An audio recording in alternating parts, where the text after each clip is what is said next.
សូមជម្រាបសួរពុកម៉ែបងប្អូនបាទមកពុកម៉ែបងប្អូនថ្ងៃនេះមករៀនវិភាគពី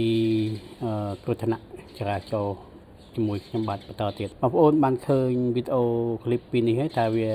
យ៉ាងម៉េចណាឃ្លីបនេះវាមានលក្ខណៈស្រដៀងគ្នាប៉ុន្តែមួយវាមានគ្រោះថ្នាក់មួយទៀតអត់គ្រោះថ្នាក់តើវាយ៉ាងម៉េចណា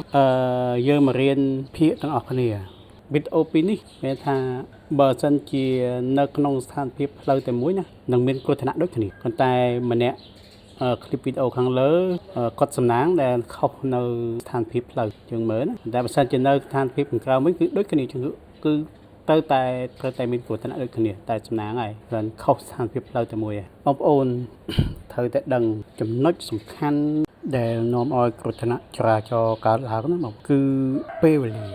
វេលាគឺសំខាន់ណាស់ប្រសិនបើយើងមិនអាចកំណត់มันអាចអត់ធ្មត់ទៅលើពេលវេលាបានគឺបងប្អូនប្រឈមនឹងគ្រោះថ្នាក់ខ្លាំងពីព្រោះកាលណាភាពប្រញាប់ប្រញាល់បងប្អូនមិនអាចគិតអំពីសុវត្ថិភាពបងប្អូនទាន់ពេលវេលាទេបងប្អូនបង្ខំចិត្តបើកលឿនឬមួយក៏ចេញដំណើរលឿនខ្ញុំនឹងបញ្ជាក់คลิปក្រោយ